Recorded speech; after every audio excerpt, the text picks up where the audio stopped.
we may be guiding the largest ecosystem restoration project in the world, sounding the wake-up call on a Category 6 hurricane, producing more tech diversity than Silicon Valley, and transforming one of the most important cities in the U.S. But FIU talent also knows that making a real impact on the big challenges we all face means entering the arena, being in the room where it happens, and leading our nation's research progress. So we're doubling down on the District of Columbia. We're here to provide diverse approaches to our federal research partners and in the halls of Congress, to convene our research collaborators from across the U.S. while creating engaging academic experiences for our students and bringing the magic of Miami to the nation's capital. FIU is a leader, redefining the American Research University, delivering on educational excellence, high social mobility, and high research impact. So join us and experience FIU. Good afternoon. Buenas tardes. Good afternoon, everyone. I'm Carlos Pacero with FIU and here in Washington, D.C. Always pleasant to see so many new faces. I know this center's only been open a little over 2 years, but with every week, we're always excited to see old friends and collaborators, and today many new faces as well. It's been a very busy week for FIU in the nation's capital, although it is only Tuesday. Yesterday, we kicked off a major Everglades summit with a lot of our faculty researchers. Some of them are still with us today. 2 days of great meetings on the health research side with our president that you'll hear from shortly, as well as the science advisor of the president. Tomorrow, we have great visit by our collaborators at Nicholas Children's Hospital. Today, of course, a session, a very important dialogue focused on Cuba and human rights. For those of us visiting for the first time, welcome to your home away from home. As the Adam Smith Center and our team has come to know, this is a dynamic facility open for our friends. We're here to advocate for solutions, advocate for FIU and our researchers, and showcase the impact of our federal partnerships. And so excited that so many of you here today are from the State Department and USAID and long-term collaborators. We're here to propel our student success. And I think you'll be hearing from some of our students a little later who are always engaged on these policy dialogues and are here interning in Washington, D.C., or visiting for a few days to be engaged with the policymakers. And of course, we're proving today that we're about harnessing our convening power, as we're doing today with so many of our partners and our esteemed panelists. And of course, on a topic very near and dear and very much a great focus, not only to FIU, where I think we can boldly say that there's no university in the country that has the largest concentration of students, faculty, courses, testimony of the plight of the Cuban people, and those of us that have lived that plight, or focus on what's happening on the island. And of course, the larger Miami region. There's no region in the country that understands these issues we're going to be discussing today. So we're excited to have you here. And of course, with our partners, Archivo Cuba. Where's Maria? Maria, reconnected today. Had not seen her in too many years. But thank you for partnering. But to kick us off, I want to introduce the mastermind of a lot of our amazing activities at the Adam Smith Center, Carlos Diaz-Rosillo. Sir.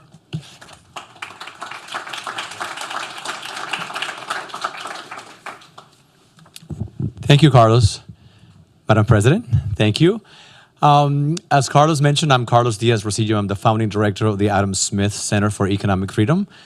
Some of you are new to the center, so let me just take 3 minutes to tell you what we do. We were created about 4 years ago, a little more than 4 years ago, by the legislature and the governor of Florida to serve as a nonpartisan, independent think and do tank to work at the intersection of the free market and public policy. The way I look at it, we do things that we can put into 4 different buckets.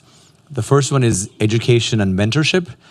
We do a number of educational programs. So far, the crown jewel is a program we call the Senior Leadership Fellows Program. It's a program that brings to FIU, to Miami, every semester 5 top former government officials, people who have served at the highest levels of government, to teach and to mentor our students in not-for-credit courses. We've always had a former president, former ministers, members of Congress, and now every semester we have a current government official, ministers, members of Congress, people that come from countries where there's an academic exception, where they can be a government official and teach as well.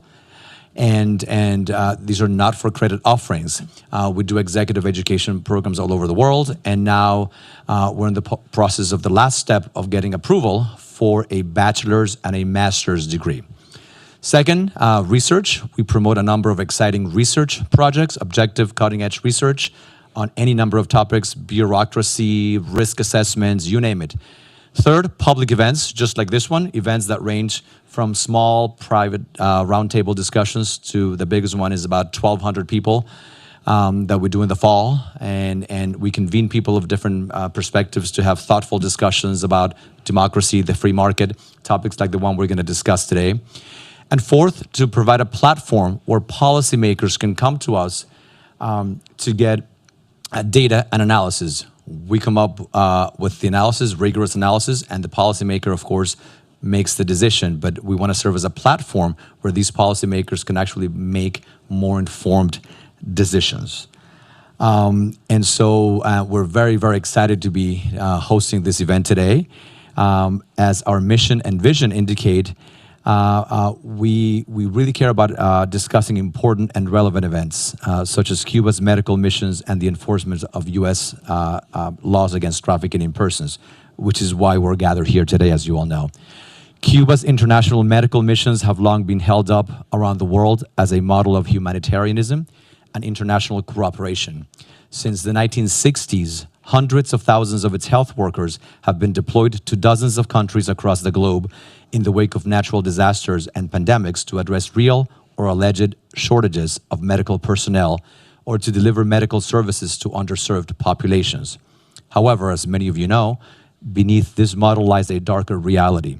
The model is dependent, completely dependent, on a scheme of modern slavery imposed by a totalitarian state and enabled by numerous governments and organizations all over the world. Over the years, many deserters and defectors of this program and from these missions have confirmed the forced labor trafficking scheme and other serious human rights violations. In addition, in recent years, we know that other human rights organizations have documented very carefully and combated this trafficking, with some still active today. The U.S. government has highlighted the problem of increasing justice in its annual report on trafficking, mandated by the Trafficking Victims Protection Act of 2000.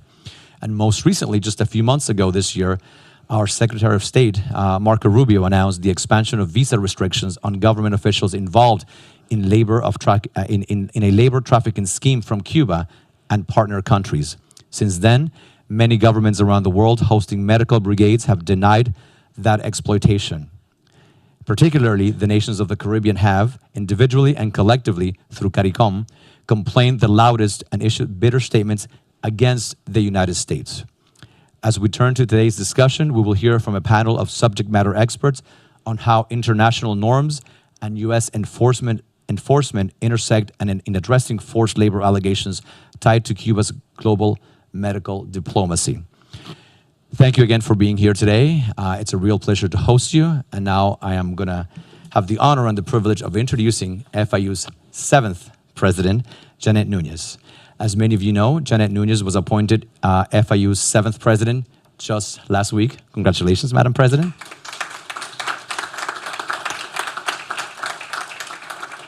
She's the first alumni to lead FIU.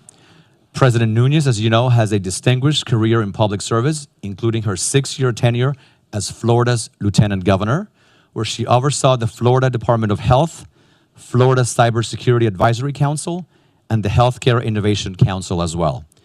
As lieutenant governor, she also chaired Space Florida and was recently reappointed to this role. She also served as a state representative for 8 years, holding several leadership positions that included Speaker pro tempore and Vice Chair of the very important Appropriations Committee. President Nunez earned her bachelor's degree in International Relations and Political Science, as well as a master's degree in Public Administration from FIU. She's a proud Panther parent and a former adjunct faculty member, and we're really, really honored and delighted to welcome FIU's 7th president, Janet Nunez. Madam President.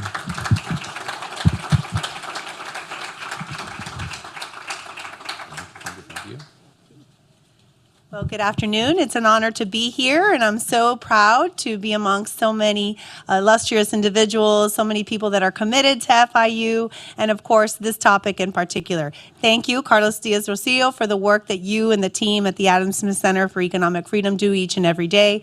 We're just really so excited about the enthusiasm we have around Adam Smith, and as you mentioned, we will be having bachelor's degrees and master's degrees pending Board of Governors approval. So a lot's going on at the university. I know those of you that are involved and invested in FIU know full well FIU is a preeminent top 50 public research university. So much to talk about as it relates to FIU, but I'm particularly proud of the work that we do here in DC. This space, by show of hands, how many of you have been here before? Okay, so a lot of newcomers. So I'm glad that you're here and consider this your home away from home. We do a lot in terms of advocacy. Just this week, we were meeting with the director of NIH, talking to the Department of Justice, talking to the White House advisor on science and technology. And so there is no area that we won't focus on because we know FIU has regional implications, we have national implications, and we have international implications. So again, thank you to the faculty that are here today. We also have with us Board of Trustee member George Heisel, if everyone could give him a round of applause. Because we know that higher education institutions like FIU have a responsibility to address critical issues that impact not only the research that we do, but also delivering solutions. And so part of our charge is, of course, making sure that we're growing our research enterprise. FIU is the fastest growing of the state university in terms of our research enterprise. We are at $328 million today, and my goal is to grow that in the next couple of years. And so we do that, of course, in tandem with our faculty and those that are involved at FIU. The topic here today is really near and dear to my heart. As you know, we have a very interesting story. I think that when you look at the state of Florida, there's no other state that understands the plight of communism and the impact it has on people. There is no city that understands that better in the country than Miami, and there is no university, I would dare say, in the country that understands our responsibility to bringing and addressing these issues and bringing them to the forefront. So today, as we gather to talk about a really complex issue, how U.S. enforcement intersects with allegations of forced labor practices, Cuba's medical missions, and I do that in quotes because we know that it comes with some significant concerns around trafficking. And just recently, I know Secretary of State Marco Rubio was talking about it. I know Congressman Diaz-Balart has mentioned it recently as well. And so I think our delegation is very in tune with the implications. But again, in Miami and throughout the state of Florida, we reject communism. We know that it oppresses people, it deprives them of their dignity, of their freedoms, and it cripples an entire society under the weight of tyranny. It persecutes, it silences, it punishes those who resist it.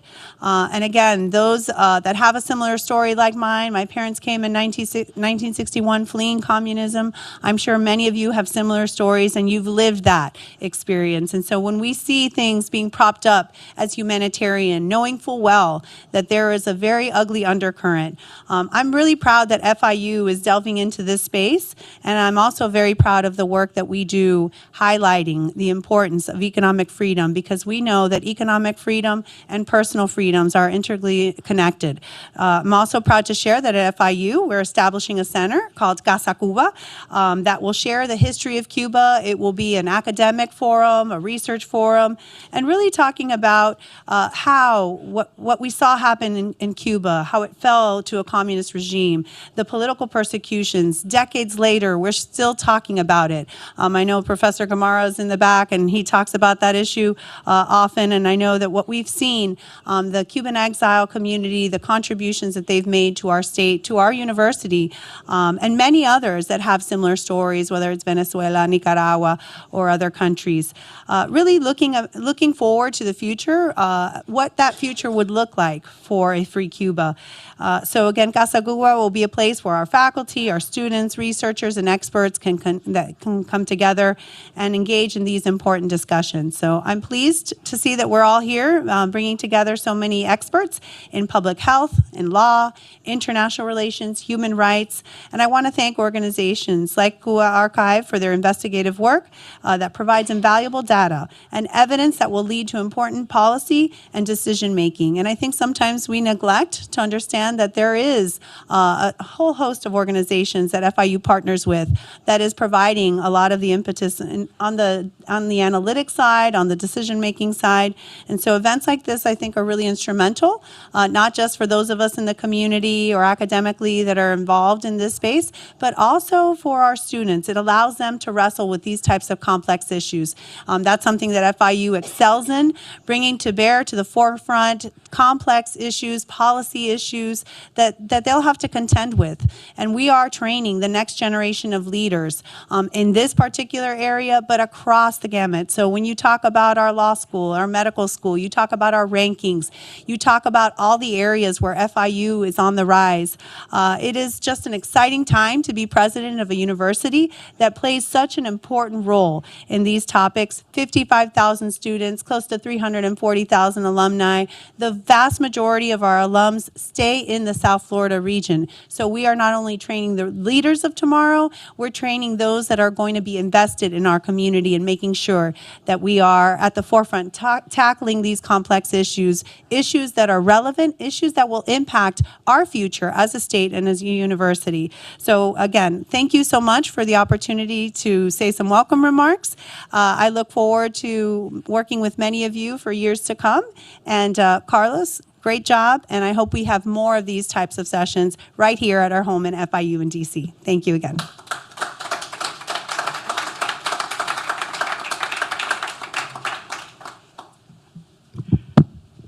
Thank you, Madam President.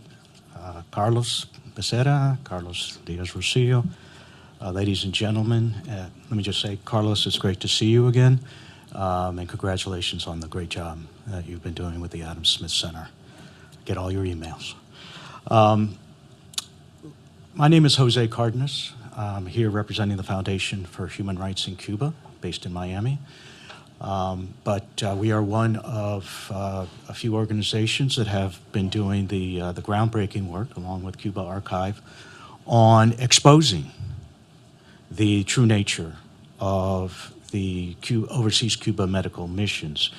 And what do I mean by that is that, as Carlos alluded to, Cuba, up until a few years ago, the Cuban regime had done an incredible job convincing the world, a world that wanted to believe that these missions were solely based on altruistic humanitarian goals, ends, when those who had defected or left or fled from these missions told quite a different story about, again, their true nature.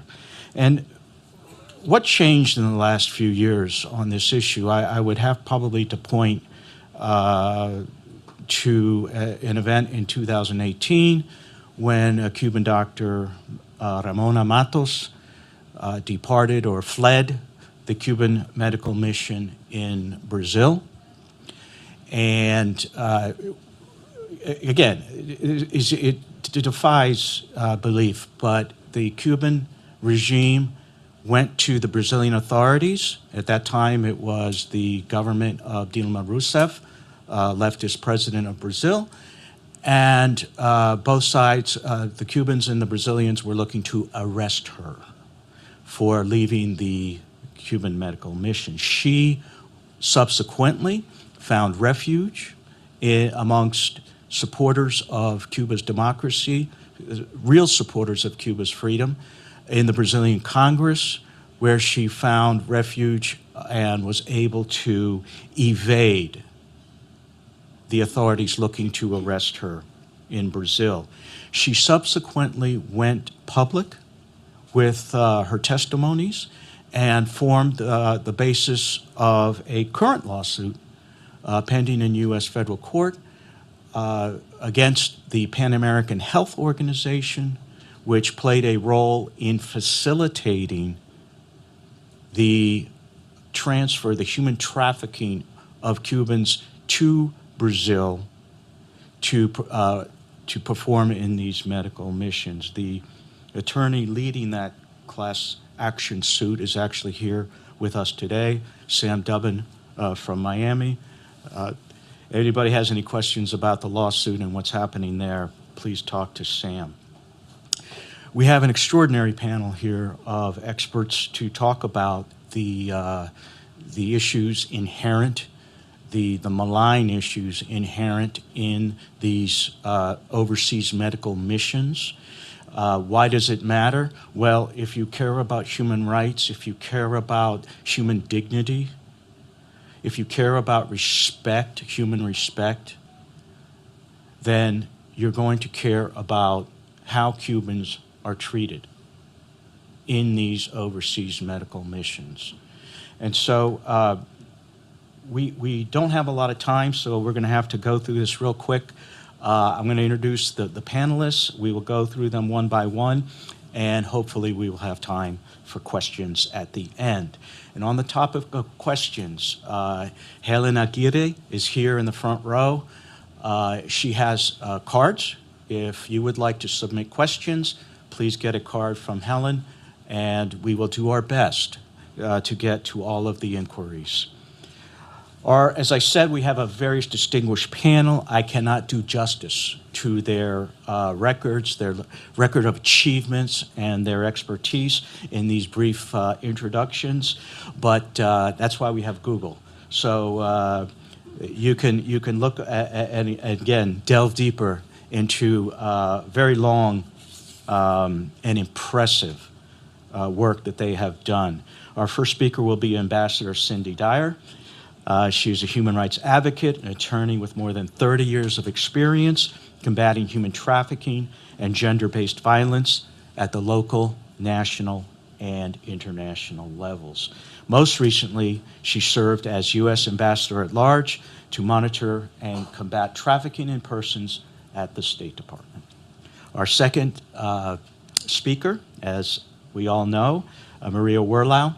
She's executive director of the nonprofit think tank Cuba Archive, whose Cuba Salud project focuses on combating myths on healthcare in Cuba and on the forced labor of the medical missions in particular. And she was the intellectual force behind putting this program together. So saludos a Maria. We have Claire Menial. She is the U.S. correspondent since 2020 of the respected French magazine Le Point. And prior to this assignment, she specialized in African affairs and covered the Venezuela crisis in country. In 2020, Le Point published her investigative report of the Cuban medical brigade in Martinique during the COVID pandemic. And most especially, we have Dr. Aleida Hernandez. Where's that? She is a graduate of the School of Medicine of Cienfuegos, Cuba, with specializations in internal medicine and intensive care.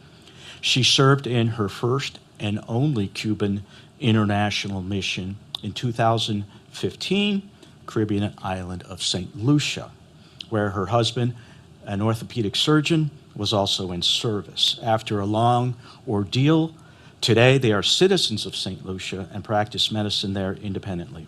Here today in the audience are Dr. Hernandez's husband and daughter, recently graduated as a medical doctor from the University of Chicago and is soon starting her residence in endocrinology. And let me just parenthetically state that that we're honored to have you here because personal testimonies basically serve, obviously, as the foundation, the bedrock, for all of the follow-on advocacy that we engage in to protect the rights of these citizens, these Cubans who are forced to serve in these missions. And let me just tell you that all of us who know about Cuba and have had years of experience dealing with Cubans who have fled the island, you know that the dominant characteristic is fear, because Cubans growing up in Cuba know instinctively how dangerous and how long the arm is of this regime to punish its critics. And so it takes no small measure of courage for them to speak here in public and basically provide the evidence that we need to continue our advocacy. And last is, again, another just a fantastic expert person, Mary Vigil. She's a senior national security advisor in the U.S. House of Representatives. Her distinguished career spans nearly 3 decades in the executive branch, U.S. Congress, and civil society, and her expertise includes trafficking in persons, humanitarian assistance, and global health. And we look forward to all of the presentations of these distinguished speakers. I will say that we're going to try to keep to a tight schedule. Maria has threatened me with bodily harm if I don't comply. So if the speaker, and you see me over there like acting all discombobulated, you'll know that it's time to wrap it up. But in all seriousness, we'll try to keep to a tight schedule so that we have, it'll be a challenge because there's so much to be said amongst these experts, but we'll try to get through it and leave some time for questions and answers. Thank you very much, and I'll turn the microphone to Ambassador Dyer.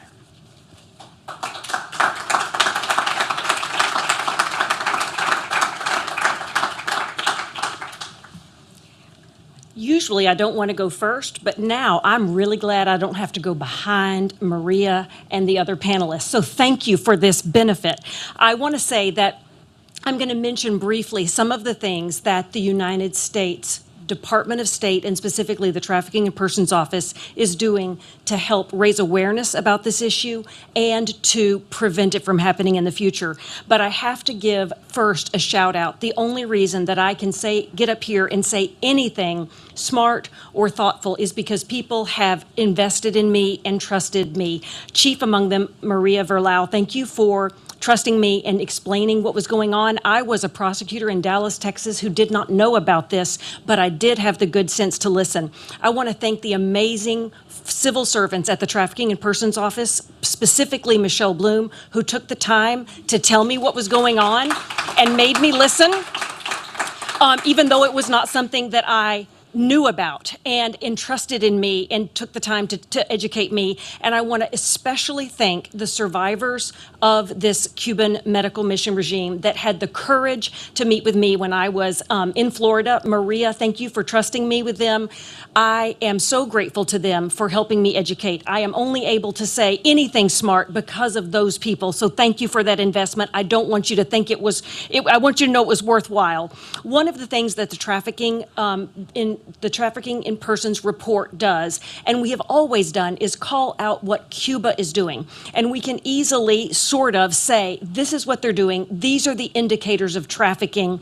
These are things we don't want them to do. We can put them on the tier 3, our lowest tier ranking. And we can say, even on top of that, that they engaged in a policy or pattern of profiting from that forced labor. And that was something that we had been doing in the Trafficking Persons Office, and we were able to point out exactly what the indicators were.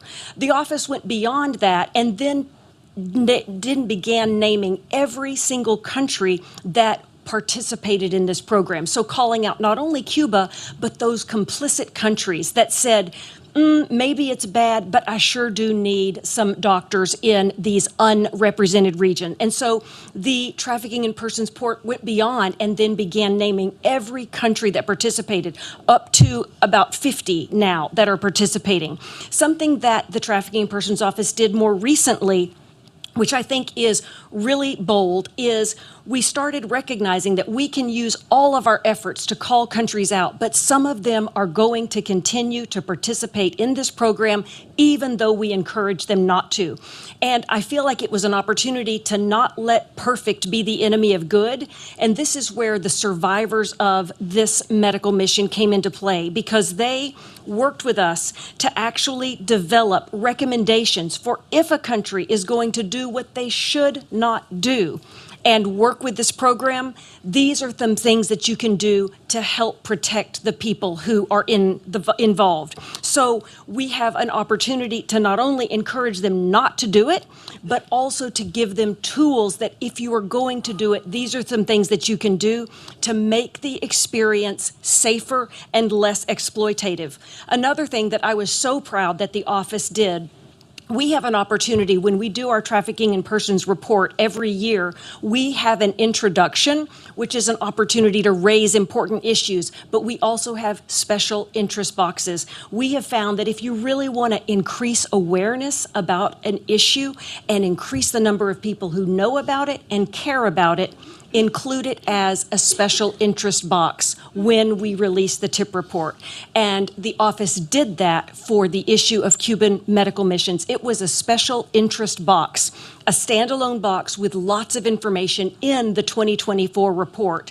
On top of that, the office was smart enough to use another opportunity to raise awareness, which is our Trafficking in Persons Report Heroes program. These are opportunities to raise awareness about folks who are doing amazing things to prevent and prosecute and protect victims of trafficking. And the office chose Maria Verlau as a tip report hero last year in 2024.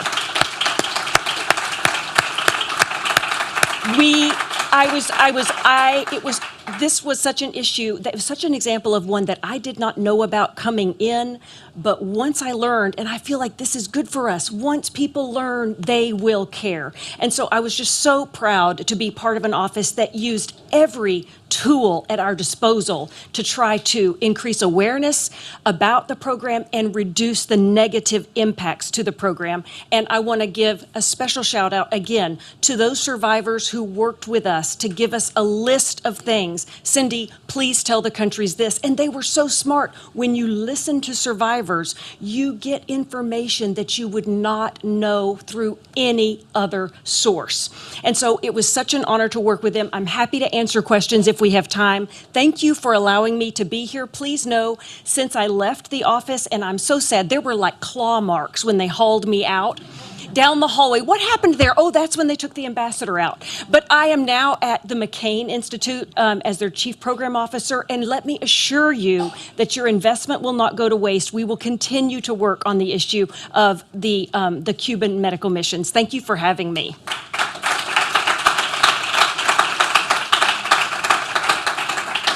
Thank you. Thank you so much, Ambassador Dyer. Maria, you have a PowerPoint presentation. She's going to answer some of the questions about exactly what are we talking about?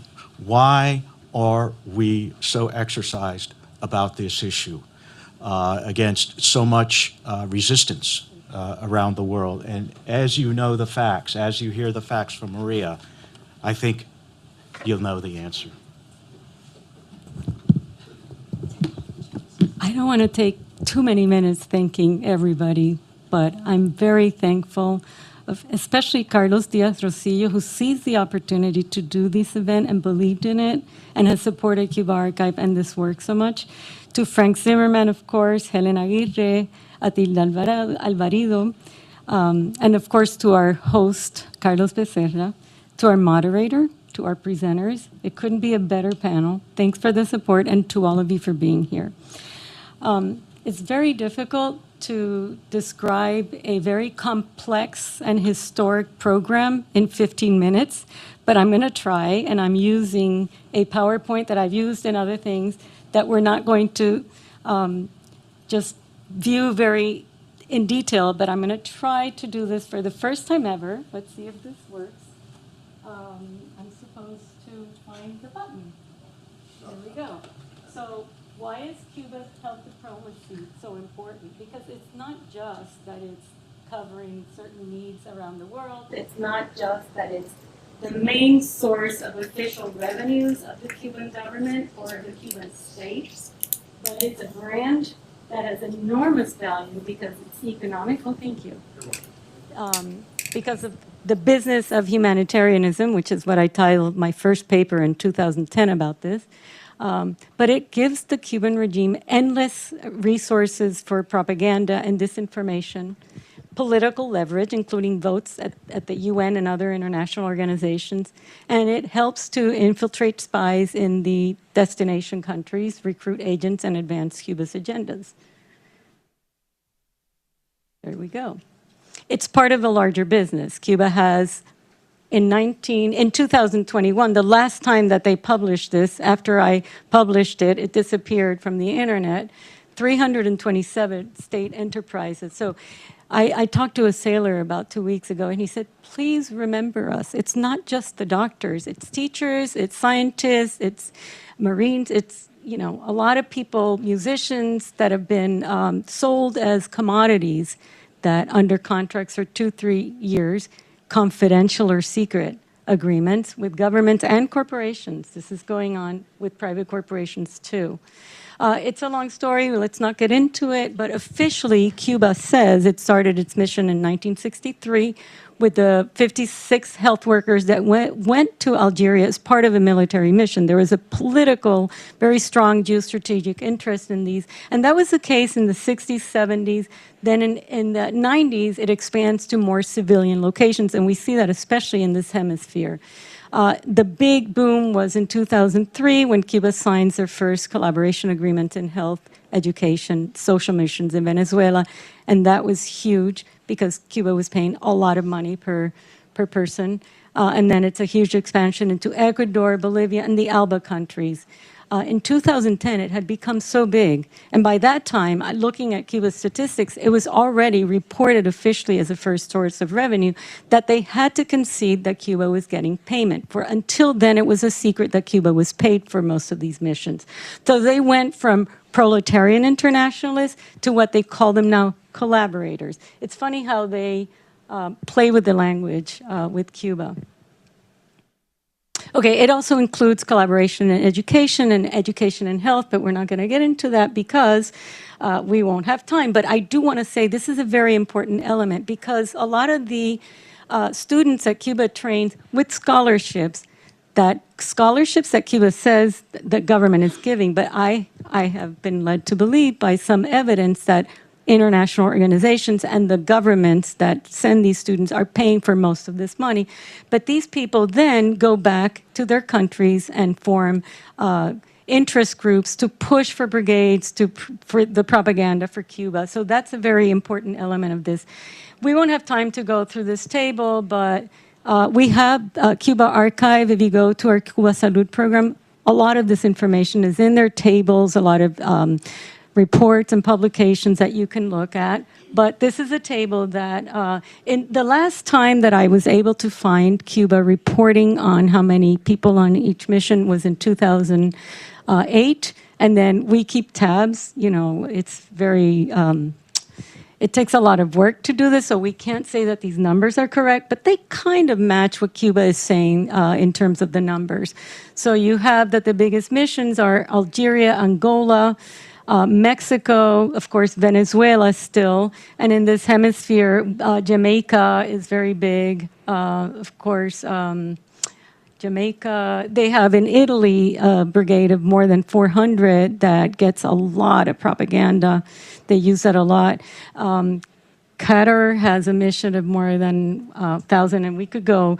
As I said, it's very difficult to track this issue.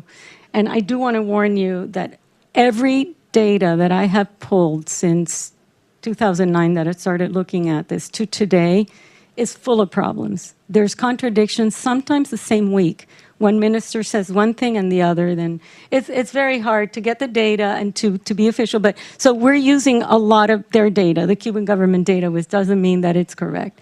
So this is just, at one point I had an Excel sheet that compared the numbers it was all a lie, like in everything, but what they're saying now is that there's 24,000 medical workers in 56 countries. Since 1963, they say that more than 600,000 have gone to 165 countries. Of course, this doesn't jive with everything they've sent, but it's hard to tell. It's a lot of people going to many countries for decades. And they use the whole thing of the emergency brigades as to gain a foothold in a lot of these new markets. And it does work. Sometimes paid by PAHO, the World Health Organization, and other international organizations. They used the pandemic as an opportunity. In 2022, these countries are highlights of countries that they gain entry into using the pandemic. That's available on our website. This is for them, they use this as propaganda. These are the COVID brigades, how they covered the planet with their emergency brigades. And then the claims are outlandish. They, by country and in general. At one point, I saw that Cuba had treated a quarter of the world's population, which is impossible. But that's what they do.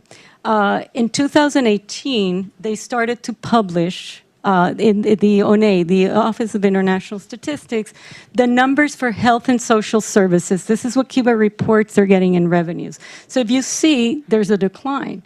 A big decline of almost $2 billion just in those years. And that comes because, the Brazilian brigade ended in 2018, and that had, at its height, 14,000 doctors. And then the Venezuelan brigade is paying less per person, much less than they started. But it's still the main, and before that, I used to be able to go back into and assume the number by taking what they reported as export services, deleting tourism, which is an export service, and then getting this number, which is all export services. So look at the numbers here at the height of the Venezuelan. Oops, I touched something. No? Okay. Help. Oh, there you go. So this is the revenues have gone down a lot. But then that's the case with every sector of the Cuban economy. Oops, I screwed up. What did I do? Let me see if anything is important. Okay, no, that's an important. What did I do?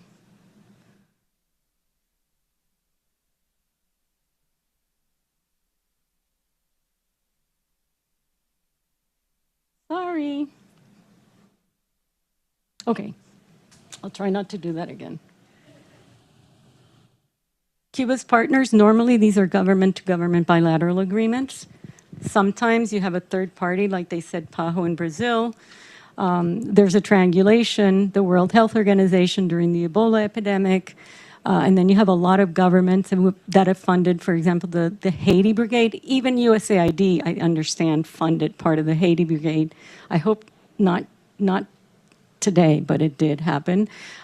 Turkey, Nigeria, I have lots of information. That's going back to the 70s, that triangulation. It's happened with many countries where, South Africa pays for another African country brigade, and that information is very hard to collect, but you can piece it together. Now the private clinic modality has grown, and that's very hard to determine because you would have to do a search of who the owners are, but apparently, and we know of several cases, Angola, Congo, Brazzaville, Peru, where that is happening. Private enterprises who, we don't know, are hiring the Cuban doctors under the same kind of exploitation scheme. Yeah, the usual model is, in the bilateral agreements, the government pays, and then the patients get the medical care for free, except in the private clinics that operate just as any private clinic. In some countries, the agreement includes the sale of drugs and medical supplies produced in Cuba, the ones that Cubans don't ever see. The all-terrain doctors can be sent anywhere in the planet under very dangerous conditions. They don't get to choose. Oftentimes, they find out where they're going when they reach the destination country. We've seen in many countries that allege that they're addressing a scarcity of doctors or medical workers, that it's not true. That, for instance, Kenya, South Africa, Bolivia, and there's a number of countries where there's enough professionals that would get paid less of what Cuba is ultimately getting from the country and are going unemployed just to bring in the Cuban brigade for all the benefit that it gives Cuba and their partners, the allies in the government. Typically, Cuba receives payment and pays the workers 2.5 to 50%. In our experience over all these years, this varies greatly depending on what the local government pays Cuba and a lot of different. Of course, there's lots of propaganda. These doctors are served as propaganda props. They have to wear their white coats everywhere, wave the flags, you know, they have to post on social media favorably to the regime, et cetera, et cetera. I mean, it's such a big topic. We could just spend a whole day going over the regulations that are a law, that all of what they're required to do or that they can't do. And then this is the essential part. They're subjected to all sorts of arbitrary restrictions. To begin with, most or all of Cuban medical professors are, in essence, slaves because they work for the government monopoly and they have to do what the government tells them, and they even have to abide by a political agenda in regulations when they're selected, et cetera. Their movement is restricted. Doctors can't leave Cuba. So even after they have served in a mission and they want to go back to serve in that country, they're not allowed to go. They can't be hired by that country independently, by that government. Their credentials are withheld. The coercive, deceptive practices, you know, most of the doctors that I've talked to don't find out how much money they're going to get paid and have no understanding of the exchange rate until they're there to get on the plane. Their wages, of course, are confiscated, and when they're not confiscated directly, they're confiscated indirectly. So a lot of these countries have learned that they're going to pay the doctors into an account in their name, in a bank, in a local bank, like let's say Bahamas or Jamaica, et cetera. It goes into, and then they're forced to transfer most of the money to a Cuban government account. So the government can cover itself from the allegation that these workers are being exploited and their salary is confiscated. But we have evidence of all this. A lot of them have died of strange diseases, of violence in violent countries. In Venezuela, scores have died from criminals in Jamaica, et cetera.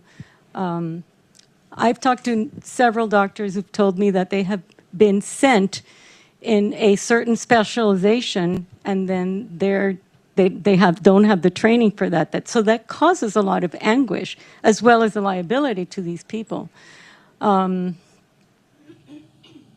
Forced political duties, they have to go to monthly meetings at the embassy to receive instructions, indicaciones, orientaciones, you know, the language is very interesting, of how they have to perceive the news and what they have to do. A lot of women constitute at least 50%, if not more, of these brigades. There's a lot of nurses. They're forced to a lot of sexual harassment from supervisors. And they go to countries where the laws don't apply. The laws of the dictatorship are the ones that apply. In the end, it doesn't matter how many tables I can present, this is a human drama. And that's why I do it. That's why Cuba Archive do it, because the human suffering is incredible, and I am outraged every time I speak to one of these people of what these people have to go through.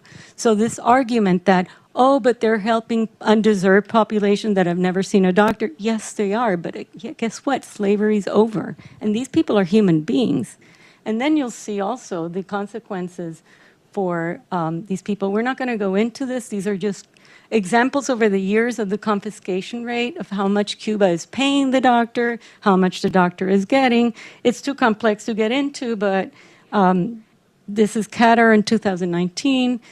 This brigade was 475 workers. Today, it's more than double. It's like 1,200 right now. So that's like the VIP, they call it, the doctors call it a VIP brigade. They want to go there because guess what? The Cuban doctors get $1,000 a month. Imagine if you say that in any country of the world. For Cuba, that's a lot of money to try to save, to fix the roof of their house or buy food for their family. This is the Bahamas, where we've done a lot of work, and we received the a contract, a bilateral contract, which is secret. We have some of those contracts, and it's pretty standard across the globe and across the time. The confiscation rate is 84. This is all published. If you go into our website, the documents are there, the evidence is there, the calculations are there, the contracts, so you get it. And in the case of the Bahamas, of 40 that are there in the medical mission, only 2 are presumably doctors, ophthalmologists, that are apparently diagnosing patients to send to Cuba for medical tourism.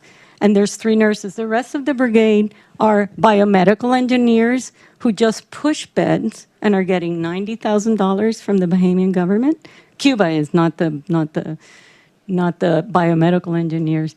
It's a ruse. And that's what we're up against in a lot of these countries. In my experience in all these years, only Kenya has been able to get rid of a brigade. And it was a fight of 5 years. The Medical Association, because they had unemployed doctors, and the Cuban doctors, well, Cuba was getting paid 5 times what the local doctors were getting. And only when they got the opposition party involved were they able to get rid of that brigade. It took 5 years. So that's the ruse. And here's a shout out for Foundation of Human Rights and Tony Costa, who put a 1-page ad in the Bahamas to keep the pressure on the Bahamian government. We couldn't put the whole ad there, but it's great. The problems for the host country are it's not just that there's benefits. There's a lot of cost to the host countries because you have people serving without credentials. And by the way, a lot of these brigades include cooks, drivers, jurídicos are the ones who are just watching the others, the economists who are taking statistics that in lots of cases are made up, because this is standard that they fabricate the number of patients seen or the number of supplies used because they bill the people and they can create all those outlandish statistics. It distorts the public health system because if you bring in doctors when there's a strike or something, of course that's going to create it disincentivized people from joining the medical profession, et cetera. And then there's, of course, security concerns because this is a political tool. This is standard. It's very sophisticated how they control these doctors, and I hope you're going to hear from Dr. Hernandez about that. And then, of course, there is the cost to the Cuban society where there's no specialists, no doctors, no medication. And then there's corruption. There's a whole system to buy these brigades.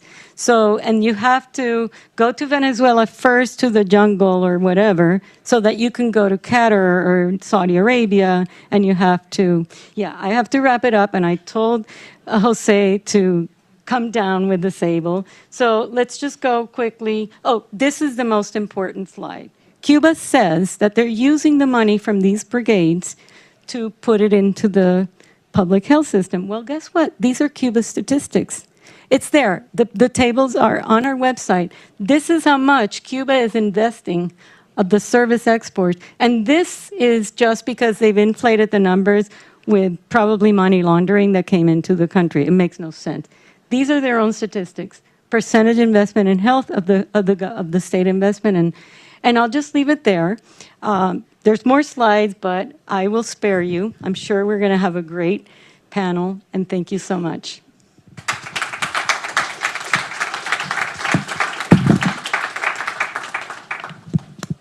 It's turned off.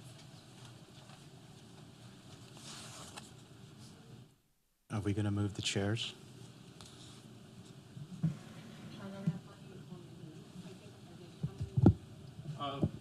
It's up to you. Yes, but okay.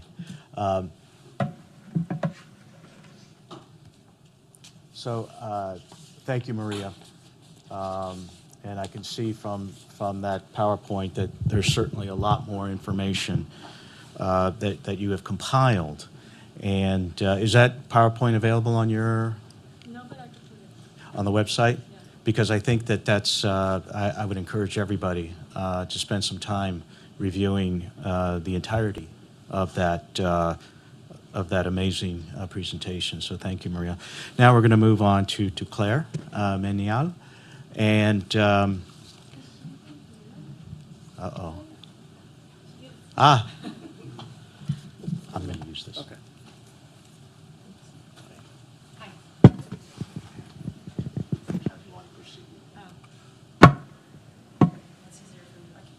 Okay, why don't we do we're going to do a little bit. We're going to do a little bit different. I'm going to go ahead and ask you some questions, Claire. In your in the bio, it says that you did an investigative report in 220.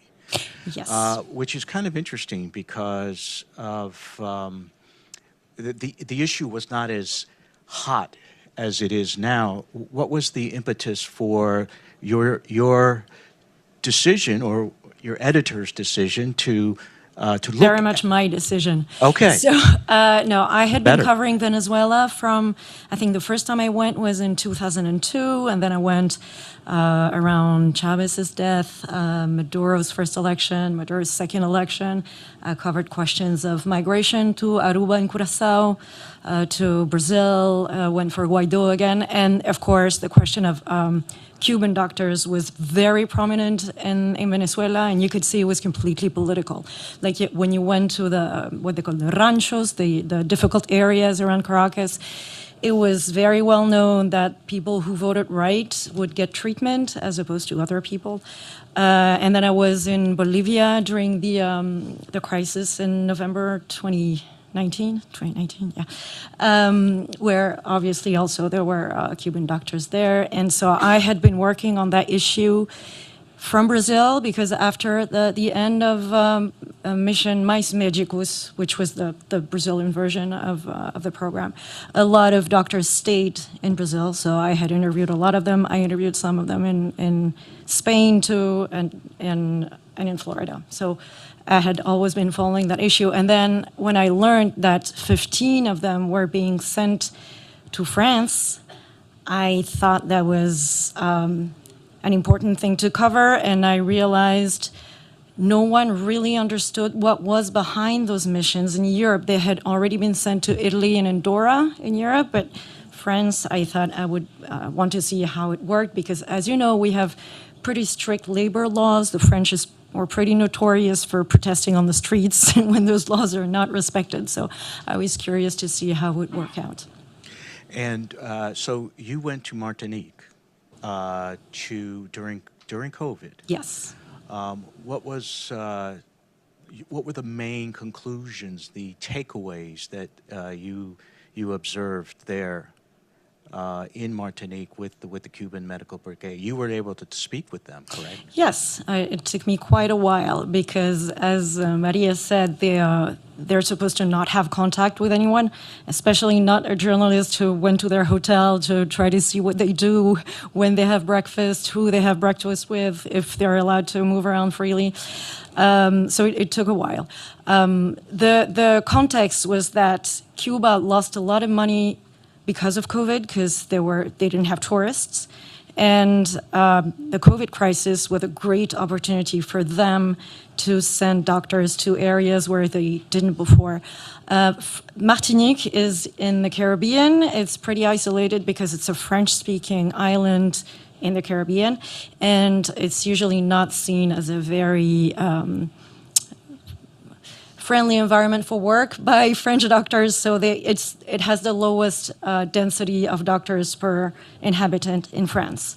So at the time, there was somebody in this politics they have in Martinique, an 84-year-old man, independentist, very close to far-left ideologies, who asked for those doctors to come.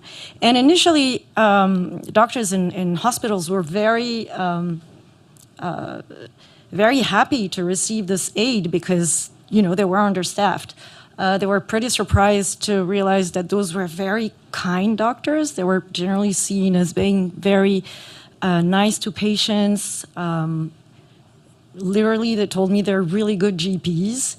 However, they didn't know much about the latest medicines, and they couldn't operate the latest X-ray machines because they'd never operated them before. That's not the kind of technology they have on the island. The other problem was that they don't speak French, obviously, so they needed translators, which, of course, led to problems of confidentiality. Like somebody interviewed said, well, I realized that my pharmacist is one of the translators. Like, she's going to know everything about those patients who have COVID. It seemed a breach of basic confidentiality rules. So, How were you able to evade the scrutiny of the minders sent by the government, the regime, to prevent the Cuban medical personnel from fraternizing with outsiders? that would have been impossible if it had been in Caracas, for example. But we were in France. So what I did is I made sure to know which hotel they were staying at, and I was there. And I went to their hospital every day, trying to talk to other people who work with them. And then at some point they did what they usually do, those governments, is that they send so in that case, it was the administrador, which is the head of the brigade, who's clearly a member of the party, who's there to monitor. And so he's the one person who's allowed to talk to you to craft the narrative. And I could eventually interview him, ask him if he was in charge of telling on the other people if they deserted, because that's part of their job. And he was very friendly as somebody who's absolutely used to doing this. Yeah. And in terms of your interviewing the Cuban medical personnel to get them to speak freely, how did you encounter a great deal of fear, reticence? Oh, of course, yes. Yeah. I mean, Maria has been writing about this a lot, and that's something I had heard in all my previous interviews over the years with those doctors. They very well know that there is a lot of risk for them if they talk, for their families back on the island, for the person they are sharing a room with in the countries where they are sent. If they do something wrong, the problem might well be for the person who's with them and who's also supposed to be watching them. So yeah, a lot of fear.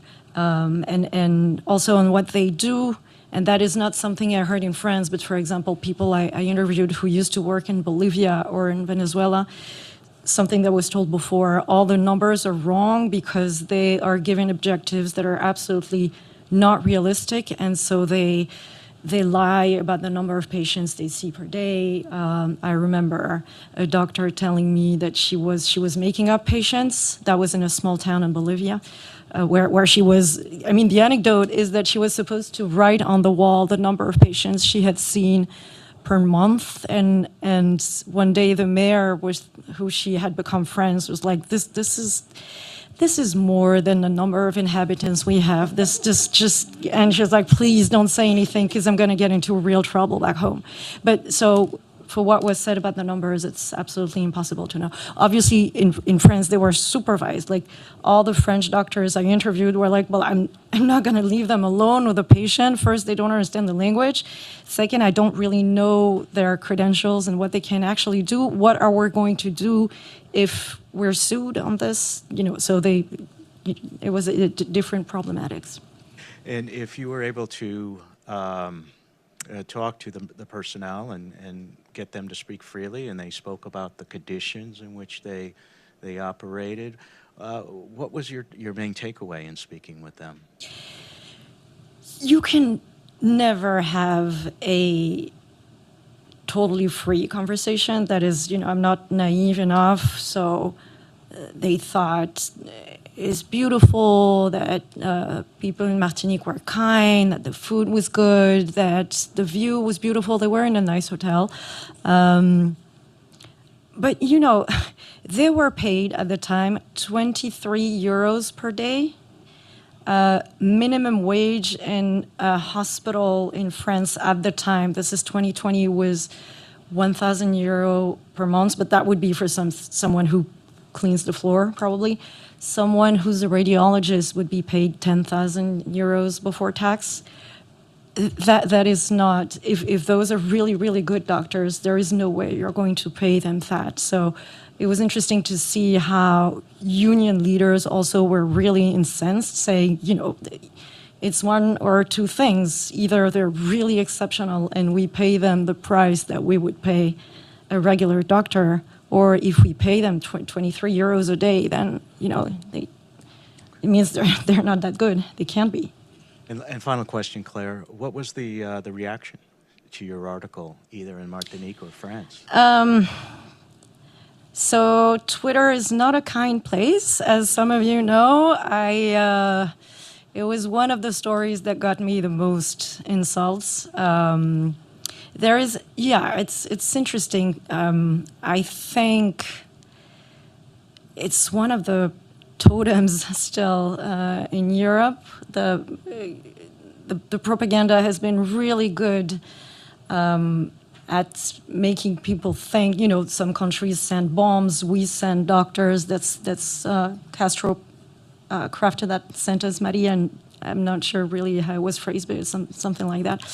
And it's still difficult to convey the idea that it's a little bit more complicated than that. Now, I'm not saying that some of those doctors don't think they have it better than back on the island, because they do. Like they get paid more. But there are a few lawsuits for slavery right now. So those are serious questions. However, I got a lot of very, very hostile reactions to my story. Well, Claire, thank you for your participation today. Thank you. For work in this important space. Thank you.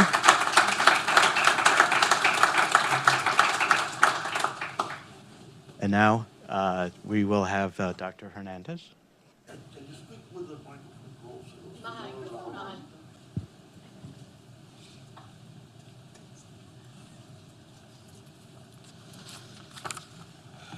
Good afternoon. My name is Aleida. I born in Cuba. I'm a doctor with two specialty, internal medicine and intensive care, and I was part of one of these Cuban brigades in 2015 in San Lucia. That was my one and only mission, and I ended with a big hate for the war mission. So I'm here to give my testimony. It is the first time. I'm not a communicator. English is not my first language. I will try my best to say the truth, because I feel this is the first time there is a real will to do something against that slavery scheme. There is nothing humanitarian in that brigade.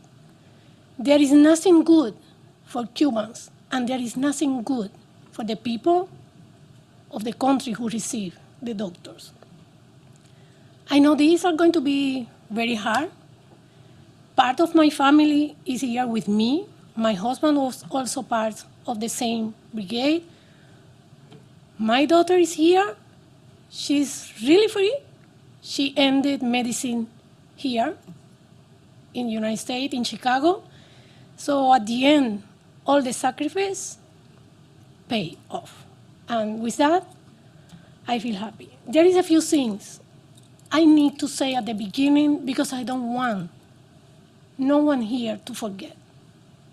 The Cuban Medical Brigade is a slavery scheme. They do not only take your money, which they take. In the better of the case, 50% of the payment you receive need to be sent to the Cuban government. But this is not the only part of this slavery scheme. All your freedom is taken away. All your rights disappear. It's just that you don't know in Cuba, when you live in Cuba, you don't know what is human rights, because you don't know nothing about the war. The first time you start to see what is the real war is when you are. When you are out of Cuba is when you start to see people are not afraid to talk. People are not afraid to have a conversation with anyone. So you don't know nothing of that. When you go in that brigade, you are not a person. You was never a person, just that you never know that. you are subject to some rules that nobody told you when you are leaving the country. You just sign a contract. It is a blank contract. It's just a paper that not even say how much you are going to earn or to where you will go. It is a paper that say you will send to the government of Cuba, in my case, 50% of the money you will earn. That includes the salary the government of the country will pay, but also include all the money you can do, doing on calls or surgery or whatever, all of that, you have to send it. So it is a slavery system. Don't pay attention. So one of the things I was hearing here today is that if we cannot end with that Cuban brigade, we have to make it better. There is no way to make that better. There is no way. If you have the Cuban regime in the middle, there is no way. So to me, that has to end. How? That's for all of you. The only thing I can do is to give my testimony. So why, if this is so terrible, why I was part of the mission? In my personal case, I was a doctor in Cuba for more than 20 years with 2 specialties. And my husband was a family doctor and orthopedic surgeon. And after work 20 years plus, one day we were sitting in our kitchen with our kids, 16 years old, 20 years old, and we cannot find a way to feed them. Because when you work in Cuba, your salary, your normal salary, is 30 US, 30. And a pair of shoes, not a brand pair of shoes, a normal pair of shoes can cost in Cuba 40.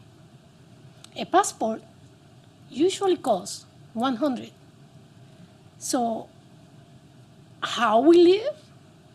We live because my husband have a lot of child as patient, and then the relative, very grateful, give him food, clothes, everything we need to live. I remember my daughter, one time with like 10 years old, asked where are you stealing money? We say, why you ask that? Well, this morning, the bill from electricity arrived, and I saw the number. There is no way you can pay that with a salary. How you explain to a kid that you live because of the charity of your patient? This is the reality of practically, I will say 99% of the doctors in Cuba, and I just say 99% because I want to leave space for any other doctor that can live with the salary, not the normal doctors. So that was my reason. We have a family meeting. We decide that any of us has to go out, has to go on a mission to have money for the family. And it was my husband, the one who had family doctor specialty. At that time was when Cuba was sending thousands of doctors to Brazil, but they need to have or family medicine as a specialty, or they have to go to Venezuela first. In Cuba, there are good mission, bad mission. Bad mission, Venezuela, and at the beginning, Africa. If you never went to a bad mission, you will never have a good mission. Which one is a good mission? Any country that you can get at least 1,000. Because having 1,000 monthly, you will have the money that you will never have in Cuba, like in 5 or 6 lives as a doctor. So everybody wants a good mission. How is because telling you that every doctor want to go on a mission, there is more doctors than space to have a mission. How you can go on that mission? Well, there is a normal way. It is in paper. The normal way is just in paper. There is a collaboration bag where your name can go if you are good. How you are good? If you follow all the rules. If you are always quiet, if you never make a complaint, and the director of your hospital want to say yes, then your name go to that collaboration bag. You never know when you are going to be called or to where you're going to go, but you're still there, and you are happy because you are in that bag. And one day, you can have the mission. Even the bad mission is good for a Cuban, for a normal Cuban. There is other ways. One of them, I will describe it as a friend that can help you, a friend in a good position, but that have a name. We all name that is corruption. And there is another way to go on a good mission. That's money. How you have money to pay for a good mission? If you went before to another mission and you save money to pay for the better mission. That's the one who can pay you 1,000. As I said before, it doesn't matter where. It doesn't matter if you know how to speak or how to communicate. For example, she was describing people in Martinique that cannot speak French. They are there.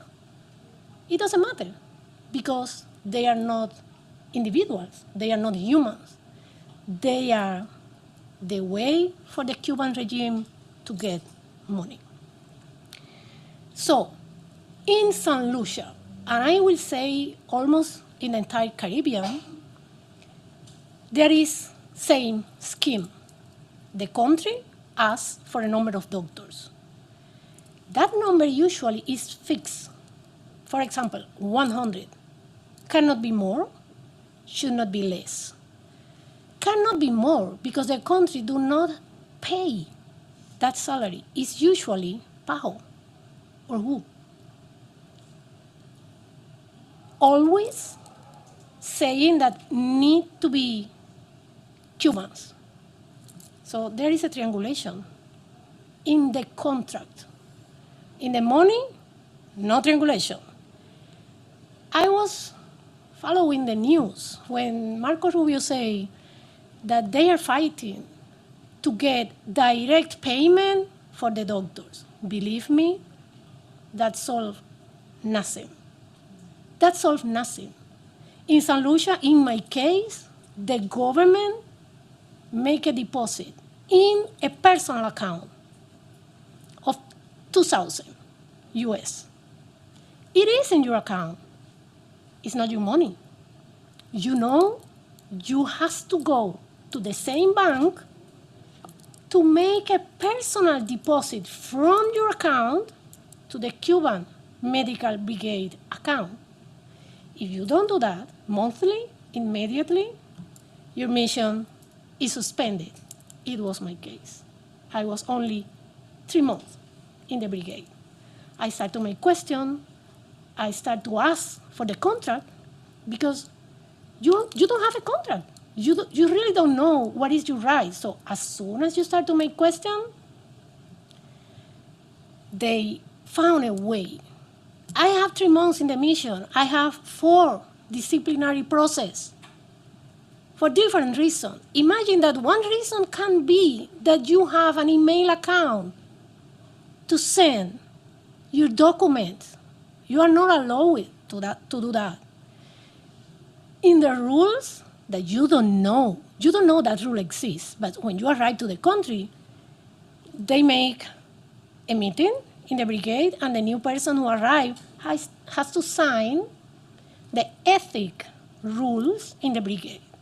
And this is when you read in papers that you do not have the right to have a conversation with locals.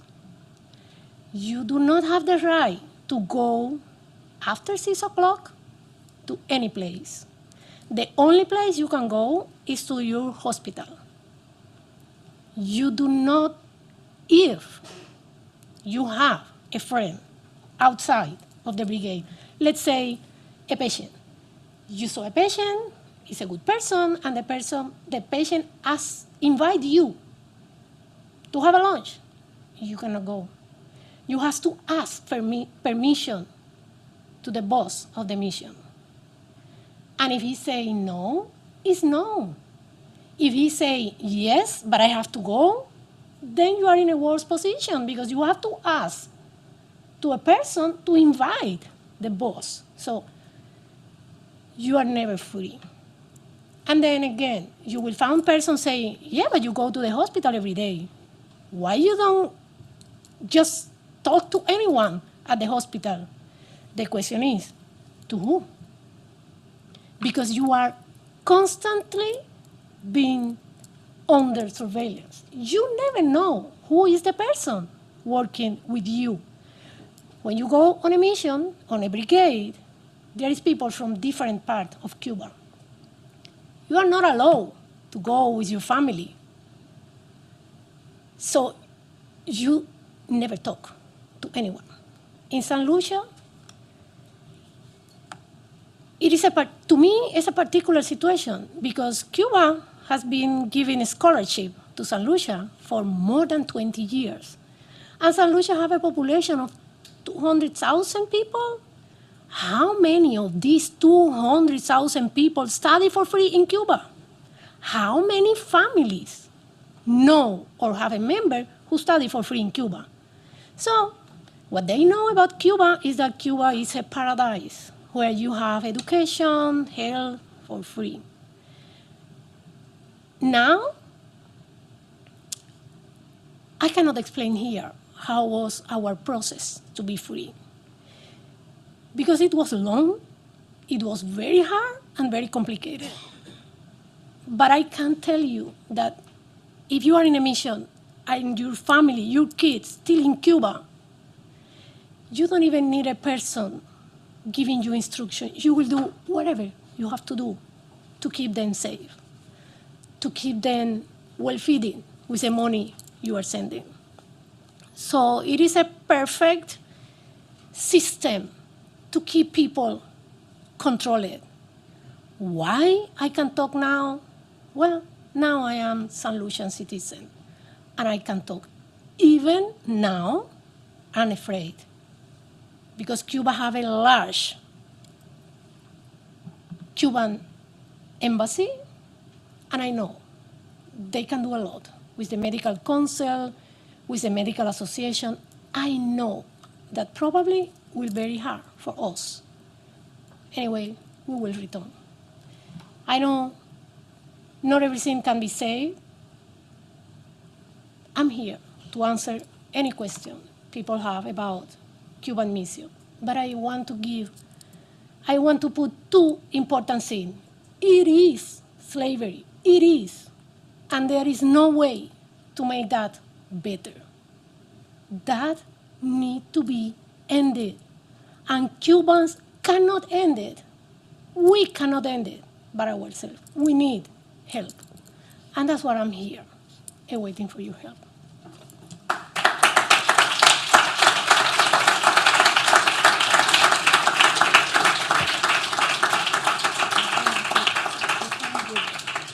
I just want to say this.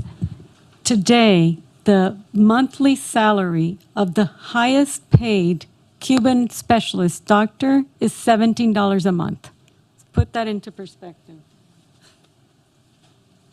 Thank you, Dr. Hernandez, and thank you for your powerful testimony. And I encourage anybody, we are very pressed for time, but obviously we need to wrap up, and I want to, without further delay, invite Mary Vigil to come say a few words. Tough to top that, Mary, but I know you're up to it. Good afternoon, everyone. It's really an honor to be here, especially amongst such esteemed panelists.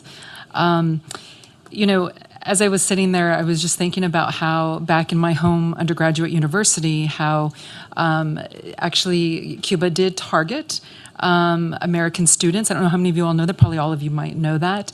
But I can tell you that at my home university in New Mexico, they did target pre-med students who come from low-income families. And they would hold discussions where they would talk about the Cuba plan to provide free medical education for students.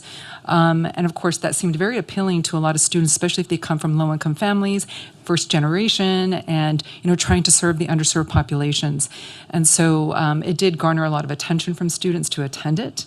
But then once they started to hear about some of the realities of it, in terms of some of the restrictions, that were leaked, and as well as lack of information, access to information, as well as the possibility of not being able to return home. Those were the most of what was heard. A lot of the other pieces, of course, were not discussed. But I don't know if that program is still happening. I think the target was 500 students was what they were trying to do back then. That was, as I'm dating myself, was back in the 90s. And so not sure if they still are doing that, but I have since then met students who have graduated from that program and have come to the U.S. to complete their graduate medical, to complete their residencies. And so, so just hearing all of you talk, especially, the doctors talk about her experience of having also been trafficked, is very impactful.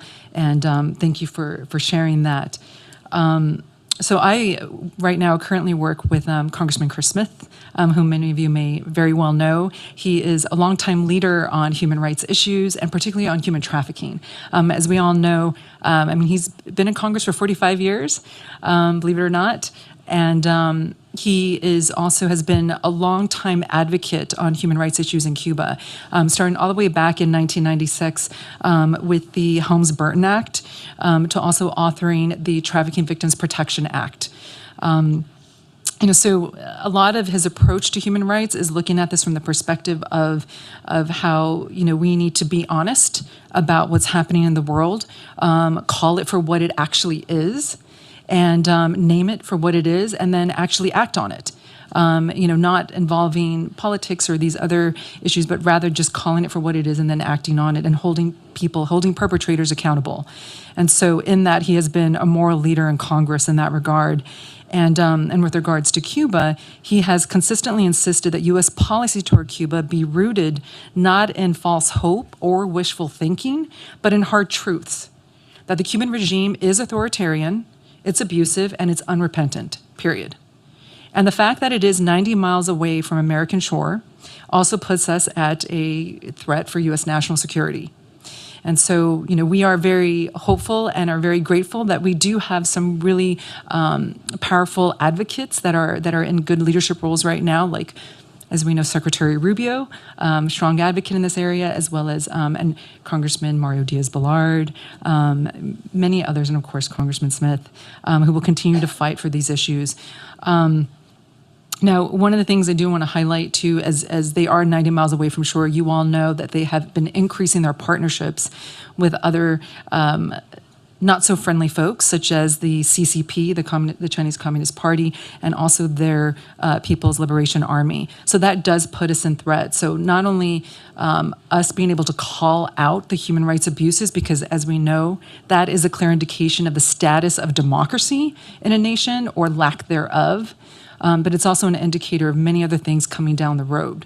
We know there have been many efforts in the past through different administrations and trying to normalize relationships and whatnot, but we also know that that did not lead to anything positive. Instead, it led to more arrests, more political prisons, and it led to more human rights abuses. Now, Mr. Smith has held 5 hearings on Cuba and human rights.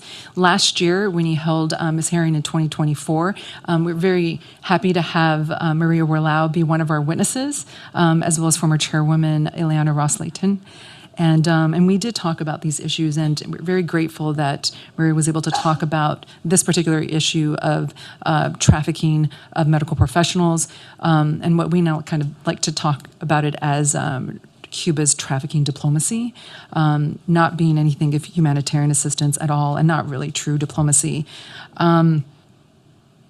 And, one of the things I also just want to highlight too is, we did talk to, and it was wonderful that former Ambassador Cindy Dyer spoke and opened up about the trafficking report, because, that is a very critical tool that we have to hold perpetrators accountable. And the fact that Cuba has had, the sixth consecutive year has been ranked Tier 3, and this particular issue being highlighted in the report is very, very important. And particularly what we have talked about, and we're so grateful for what Secretary Rubio has recently done in this regard with sanctions. But one of the things we would also like to see going forward is all the entities, particularly, we know we can sanction certain entities, but when we talk about foreign nations that are participating in a state-sponsored kind of trafficking, the ones who are working with Cuba to provide medical professionals in their hospitals, for example, right? And we had a great discussion this morning. It was such a fortunate and such a what's the word I'm looking for here? It was perfect timing that I was able to meet this morning with Tony Costa and also with Sam Dubbin, and as well as their other colleagues, and to hear a bit about what they're working on now. And one of the things that we are trying to also push, as I was mentioning, is for any of these foreign nations that are hosting or that are in these bilateral agreements with Cuba to provide medical professionals for their people or however way they're using them, that they should also be considered for state-sponsored trafficking and be considered for Tier 3 ranking going forward.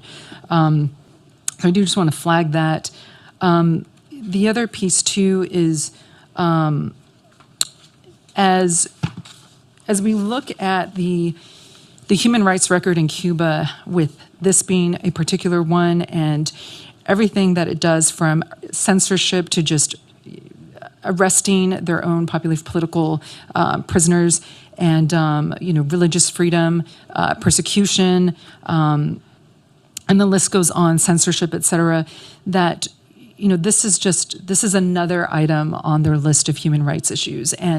But it is something that now, because it involves other foreign nations and other entities, including international organizations, this is now spreading, and this is something that should not be tolerated. And so I know that a lot of the leaders that I have mentioned are very concerned about how this is unfolding, and looking for ways in which we can be very strategic in how we target legislation, for example, and trying to see how, because people are very clever, right? And again, very grateful for my earlier conversation and learning about and being reminded about how PAHO were using American dollars in order to defend themselves in a lawsuit.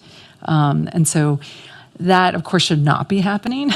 They should not be defending themselves from a trafficking lawsuit using U.S. dollars. And so, of course, that is something that we will be looking into, in a way that retroactivates. So happy to partner with our colleagues that are working on these issues, from Maria Salazar, Maria Diaz-Balart, and others. I know Congressman Smith will be very, very happy to help with that. So as I just end this, I just want to reiterate how grateful I am to be among all of you who are fighting so hard for these issues, and for the people who are every day working on it and are so tireless in these efforts. And thank you.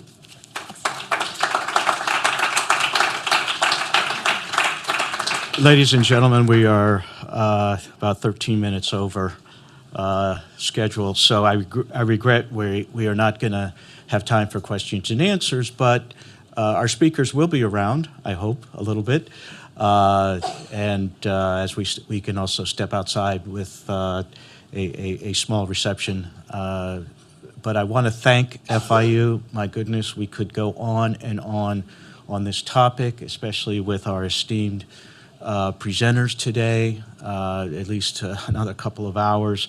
I'm sorry that we didn't get to questions and answers, but I do think that this conversation we had today really has strengthened connectivity amongst different people with equities and concerns about this issue.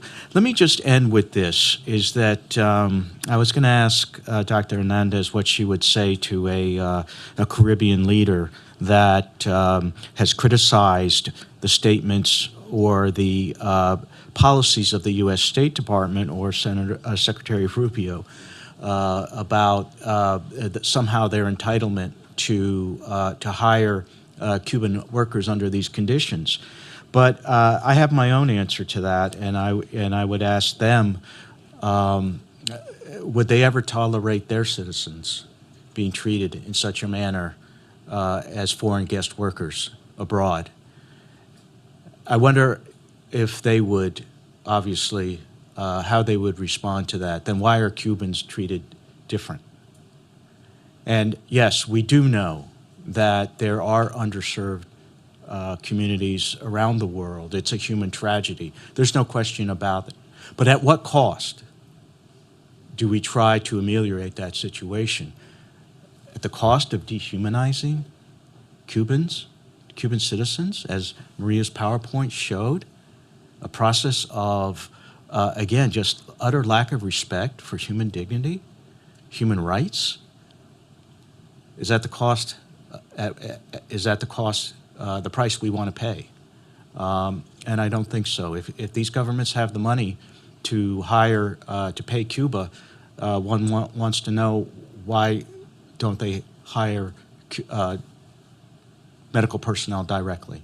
Why do they have to participate in this scheme? Why do they have to, again, contribute to this this violation, this systematic violation of the human rights of the Cuban people? Cubans deserve their human rights to be respected just like any citizenry around the world.